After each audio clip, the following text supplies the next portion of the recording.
একই স্কুলেরই ছিলাম, সে স্কুলেই খুব মারামারি করতো, তাকে দেখে ভয় পেত সবাই। তারপরে তাকে আমার খুব ভালো লাগতো। প্রেম ছিল ঠিক, বাবা যখন বুঝতে পারে ওই স্কুল থেকে আমাকে নিয়ে গেলেন। ঘন্টার পর ঘন্টা কখনোই কথা হয়নি আমাদের। সবচেয়ে বেশি আমাদের একবার কথা হয়েছিল 11 মিনিট। এই 11 মিনিট যেদিন কথা হয় সেদিন আমাদের বিয়ের প্ল্যান চলছিল। তখন আমি তাকে কি বলি, তোমার ফ্যামিলি যদি আমার সাথে কথা বলে তাহলে আমি তোমাকে বিয়ে করব। ওদের বাসা থেকে একটা প্রপোজাল যায়, আমার বাবা ডিনাই করে দেয়। তখন আমরা সিদ্ধান্ত নিলাম হ্যাঁ আমরা বিয়ে করব। তার ফ্যামিলি সবাই খুব খুশি ছিল, আত্মীয় স্বজন পাড়া প্রতিবেশী। আমার হাজবেন্ড সম্পর্কে ব্যাড কমেন্টস করতো, ওদের সম্পর্কটা থাকবে না, ওই ছেলের সাথে কোনোভাবেই ও অ্যাডজাস্ট করতে পারবে না, যেটা ওকে খুব কষ্ট দিত। প্রেমিক হিসেবে সে যতটুকু খারাপ, একজন হাজবেন্ড হিসেবে সে তার চেয়ে শতগুণ ভালো। আমাদের বিয়ের দিন থেকে আমি যেটা দেখেছি, টোটালি চেঞ্জ একজন মানুষ। রান্না বাড়ার একটা ব্যাপার, থালাবাটি ধোয়ার একটা ব্যাপার, এগুলো করতে গেলে তো স্বাভাবিকভাবে আমার পড়াশোনা হবে না। বিয়ের পরে যে ক্রাইসিসটা চলে আসে, দেখো আমি তো ভালো স্টুডেন্ট না, তুমি তোমার পড়াশোনাটা চালায় যাও। সে পড়াশোনা না করে আমার জন্য পড়াশোনার একটা অপরচুনিটি তৈরি করে দেয়। আমার যাতে কোনো ঝামেলা না হয়। ও কলেজে গেছে,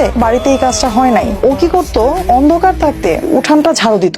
যে সারা জীবন স্কুলে মেয়েদের পিছনে ঘুরেছে, স্টেজে গান গেয়েছে, সে এইরকম কাজ করতো আমার জন্য। কলেজে আসতে মানিকগঞ্জ, আমি তখন কনসিভ করেছি। তার ব্যবসার পাশাপাশি সে কলেজে পৌঁছে দিয়ে কলেজের বাইরেই দাঁড়িয়ে থাকতো একটা গাছের তলায়। সারাদিন গাড়ি যাচ্ছে, ধুলো যাচ্ছে, সে ওখানেই বসে আছে। একটা মানুষ, আপনি চিন্তা করেন, আমাকে কখনো পরীক্ষার হল থেকে বের হয়ে কখনো জিজ্ঞেস করতো না তোমার এক্সাম কেমন হয়েছে। পরে আমি বলি যে এই যে আমি পরীক্ষা দিয়ে বের হই, তোমার কি কখনো জানতে ইচ্ছা হয় না যে আমার পরীক্ষাটা কেমন হয়েছে? তখন সে আমার উত্তর দিল, কষ্ট তো আমি করছি, এজন্য আমি জানি ফলাফল ভালো হবে। অডিয়েন্সরা অনেকেই ভাবতে পারে ও হয়তো কিছু করতো না এই জন্য এটা করছে। আসলে তখন কিন্তু ওর নিজের বিজনেস দাঁড়িয়ে গেছে। এবং আমার অনেক বান্ধবীদেরকে দেখেছি যাদের হাজবেন্ড মাস্টার্স পাস, ওদের হাজবেন্ড ওদেরকে পড়তে দেয় নাই। আমি 4টা ব্যাংকে পরীক্ষা দেই, তো 4টা ব্যাংকে আমার জব হয়ে যায়। আমার বাবাকে ফোন দিল, মাকে ফোন দিল। এই এতগুলো বছরে তাদের সাথে কিন্তু তার এত ভালো একটা সম্পর্ক হয়ে গেছে, তাদের কাছে আমার চেয়ে তার প্রায়োরিটি বেশি হয়ে গেছে। এখন শুরু থেকে এখন পর্যন্ত গর্ব করেই বলি আমার হাজবেন্ড পড়াশোনা করে নাই।